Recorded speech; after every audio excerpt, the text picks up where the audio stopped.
Selamat pagi, selamat siang, selamat sore, selamat malam. Haleluya, ketemu lagi sama Kak Ludi. Puji Tuhan. Bersyukur ya adik-adik ya, kita masih boleh ada, kita masih boleh sehat. Semua karena Tuhan Yesus. Kita mau naikkan ucapan syukur kita mau angkat pujian. Syukurku berikan syukurku. Haleluya. Syukur, ku berikan syukurku buat segala yang terjadi di dalam hidupku. Syukur, ku berterima kasih buat anugerah kasih-Mu bagiku. Adik-adik katakan syukur, syukur, ku berikan syukurku buat segala yang terjadi di dalam hidupku.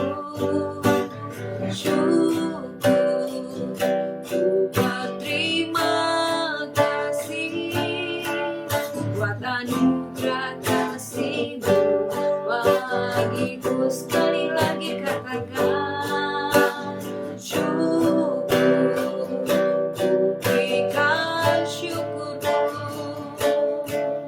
buat segala yang terjadi di dalam hidupku. Syukur, ku berterima kasih buat anugerah kasih-Mu bagiku. Buat anugerah kasih-Mu bagiku. Buat anugerah kasih-Mu bagiku. Terima kasih Tuhan, terima kasih Yesus. Kami bersyukur buat kasih-Mu, buat anugerah-Mu. Terima kasih Tuhan, terima kasih Yesus. Terima kasih Tuhan Yesus, terima kasih Bapa. Kalau pada saat ini Tuhan, kami masih boleh ada dengan tubuh yang sehat, tidak kurang suatu apapun Tuhan. Kami masih boleh memuji, membesarkan nama-Mu, semua karena kebaikan-Mu Tuhan.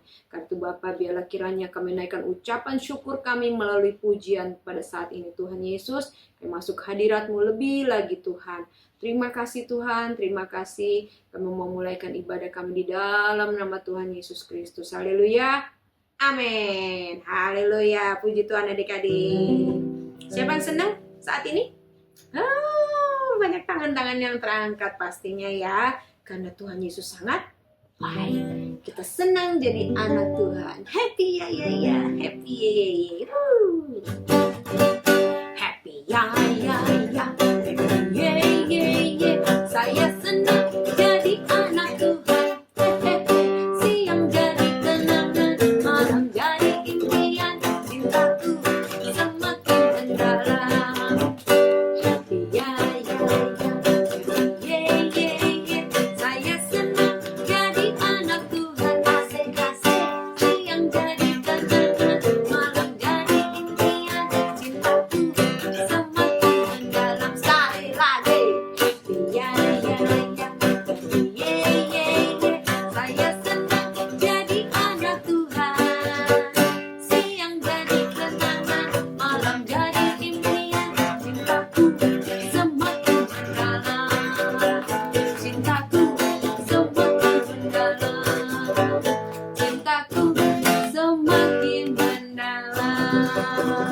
Senang jadi anak Tuhan? Senang dong. Kenapa? Karena diberkati. Itu salah satunya. Tapi yang penting karena kita mendapat keselamatan dari Tuhan Yesus. Tapi jadi anak Tuhan, hidup kita nggak boleh sembarangan loh. Ya, karena ada ujian kita mau angkat, katakan hati-hati gunakan tanganmu. Ayo angkat tanganmu, angkat. Hati-hati gunakan tanganmu ya. Hati-hati gunakan tanganmu.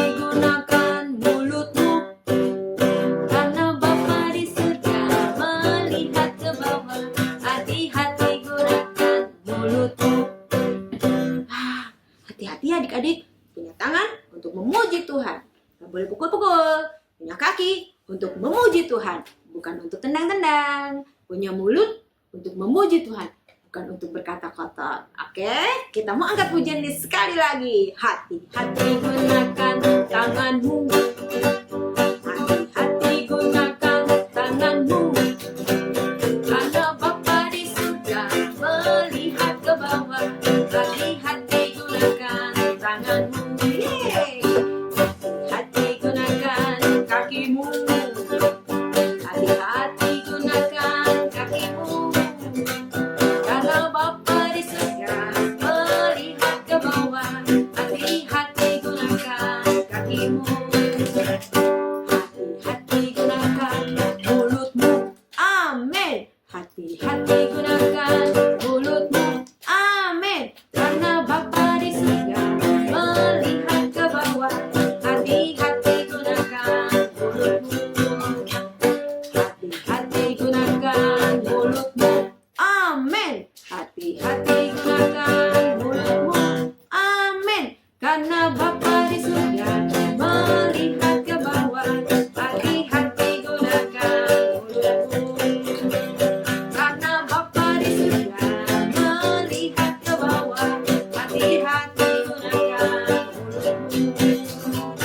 Karena Bapa di surga melihat ke bawah. Hati-hati gunakan mulutmu. Tuhan udah kasih tangan, kasih kaki, kasih tubuh kita, kasih mata kita, kasih mulut kita untuk memuliakan nama Tuhan. Haleluya. Karena itu menjadi pujian kita juga sekarang. Kita mau katakan, jadikan aku terangmu Tuhan. Dimanapun kita berada, di sekolah, di rumah, biarlah kita boleh menyenangkan hati Tuhan dan boleh menjadi saksinya Tuhan. Haleluya. Jadikan aku terangmu Tuhan, di sekolah, di rumah, dan di mana saja. Bagaikan lili yang menerangi di tengah kegelapan dunia. Jadikan aku terangmu Tuhan, di sekolah, di rumah, dan di mana saja. Bagaikan lili yang menerangi di tengah kegelapan dunia. Di tengah kegelapan dunia. Di tengah kegelapan dunia.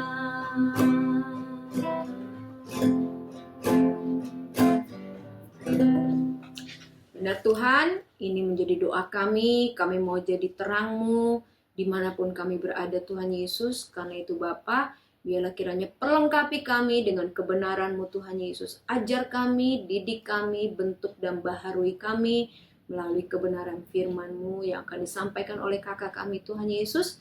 Berkati kakak kami yang akan menyampaikannya Tuhan Yesus. Urapi dengan Roh Kudus-Mu Tuhan. Dan urapi hati kami supaya kami boleh mengerti dan juga mampukan kami Tuhan untuk melakukannya. Terima kasih Bapa. Kami mengucap syukur di dalam nama Tuhan Yesus Kristus. Kami siap mendengarkan firman-Mu. Haleluya. Amin.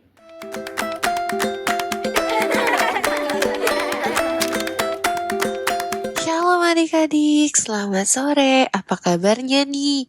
Gimana liburan Natal dan Tahun Barunya nih. Seru ya pasti ya. Nah, kakak mau ucapkan selamat Natal dan Tahun Baru untuk adik-adik yang di rumah. Semoga di tahun yang baru ini, adik-adik boleh semakin rajin, boleh semakin pintar, semakin nurut dan taat sama orang tua, dan yang terutama nurut, taat, dan takut akan Tuhan Yesus. Oke, hari ini bersama kakak Tasya, kita mau belajar tentang tabernakel. Apa ya tabernakel itu adik-adik? Ada yang tahu? Nah, tabernakel adalah kemah suci atau kita bisa sebut dengan bait Allah. Yang berarti tabernakel itu adalah tempat ibadah ya adik-adik. Nah, ini contohnya nih gambarnya. Ya, kata tabernakel berasal dari bahasa Latin yaitu tabernaculum yang artinya tenda. Ya, tabernakel atau kemah suci ini dibangun atas perintah Tuhan kepada Musa. Nanti adik-adik boleh baca ya di Keluaran 25. Di perikop ini, Tuhan memberitahu kepada Musa apa tujuan dari membangun kemah suci tersebut dan alat-alat apa saja yang dibutuhkan untuk membangun kemah suci tersebut. Nah, kita boleh lihat tujuan dan maksud Tuhan untuk membangun kemah suci tersebut ya adik-adik ya. Nah, kita buka di Keluaran 25 ayat 8. Yang sudah ketemu boleh katakan haleluya. Nah, kakak bacakan ya adik-adik ya. Dan mereka harus membuat tempat kudus bagiku supaya aku akan diam di tengah-tengah mereka. Jadi, dalam perjanjian lama, tabernakel atau kemah suci merupakan perwujudan hadirat Allah dan tempat di mana umat dapat berkomunikasi dengan Allah. Kalau zaman sekarang sih sama seperti gereja ya adik-adik. Nah, di dalam perikop ini terdapat 3 bagian ya adik-adik. Yang pertama mengenai tabut perjanjian, yaitu di ruangan ini terdapat 2 loh batu, yaitu 10 hukum Taurat.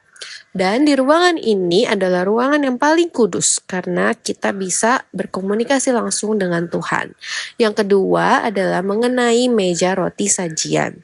Dan yang ketiga adalah mengenai kandil. Kandil itu adalah lampu ya adik-adik ya. Mungkin adik-adik belum pernah lihat tapi nih ini contoh gambarnya. Tuhan merancangkan ini semua agar Tuhan bisa diam di tengah-tengah manusia dan bergaul dekat dengan manusia. Alkitab mencatat dalam 1 Korintus 3 ayat 16 bahwa diri kita adalah bait Allah, di mana roh Allah tinggal dan diam di dalam kita. Nah, kita baca yuk adik-adik di 1 Korintus 3 ayat 16. Kakak ulangi ya. 1 Korintus 3 ayat 16. Kakak bacakan. Tidak tahukah kamu bahwa kamu adalah bait Allah dan bahwa roh Allah diam di dalam kamu? Nah, untuk itu semua sama seperti bait Allah, yaitu kudus. Demikian juga hidup kita dan tubuh kita. Kita harus mempersembahkan hidup dan tubuh kita kepada Tuhan dan menjaga agar hidup kita dan tubuh kita tetap kudus. Nah, mungkin adik-adik bingung ya mempersembahkannya seperti apa sih, Kak? Ini dia nih adik-adik. Yang pertama adalah hidup yang kudus. Nah, adik-adik boleh baca lagi di Roma 12 ayat 1. Yang sudah ketemu boleh katakan haleluya. Nah, kakak bacakan lagi ya. Karena itu, saudara-saudara, demi kemurahan Allah, aku menasehatkan kamu supaya kamu mempersembahkan hidupmu sebagai persembahan yang hidup, yang kudus, dan yang berkenan kepada Allah. Itu adalah ibadahmu yang sejati. Nah, adik-adik, kita sebagai anak-anaknya Tuhan, kita harus memberikan dampak yang positif kepada orang-orang di sekitar kita, baik di sekolah, di rumah, atau kepada teman-teman kita. Kita harus memberi contoh yang baik untuk teman-teman kita di sekolah. Seperti apa contohnya? Saling menolong, saling membantu, dan menghormati orang yang lebih tua daripada kita, yaitu orang tua kita. Nah, dan yang kedua adalah hidup menurut firman Tuhan. Ya, kita harus menjadi pelaku-pelaku firman Tuhan ya adik-adik. Seperti berbuat baik, dengar-dengaran, dan nurut sama orang tua.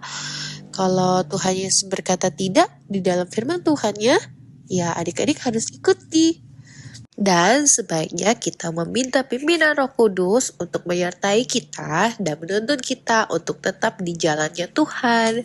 Dan yang ketiga adalah hidup seperti Tuhan Yesus. Memang bisa ya Kak? Bisa dong. Yuk adik-adik kita mau belajar. Kita mau belajar dari Tuhan Yesus yang selalu sabar, tidak berbohong, mengampuni sesama, rendah hati, dan selalu mengandalkan Tuhan apapun masalah yang kita hadapi. Nah, jadi adik-adik, kita sebagai bait Allah sudah seharusnya kita menjaga hidup kita untuk tetap kudus dan menjadi pelaku-pelaku firman Tuhan. Nah, mungkin itu aja firman Tuhannya untuk hari ini. Yuk adik-adik kita bersatu di dalam doa. Tuhan Yesus, terima kasih Tuhan untuk firman Tuhan-Mu pada sore hari ini. Kiranya firman Tuhan pada sore hari ini dapat dimengerti oleh adik-adik. Ampuni kami Tuhan kalau saat kami sedang mendengarkan firman Tuhan, kami tidak serius atau main-main. Terima kasih Tuhan Yesus, kalau sebentar kami akan melanjutkan aktivitas kami serahkan hanya ke dalam tangan-Mu saja ya Tuhan. Hanya di dalam nama-Mu, kami berdoa, kami mengucap syukur, haleluya, amin. Bye-bye adik-adik, sampai jumpa di ibadah selanjutnya.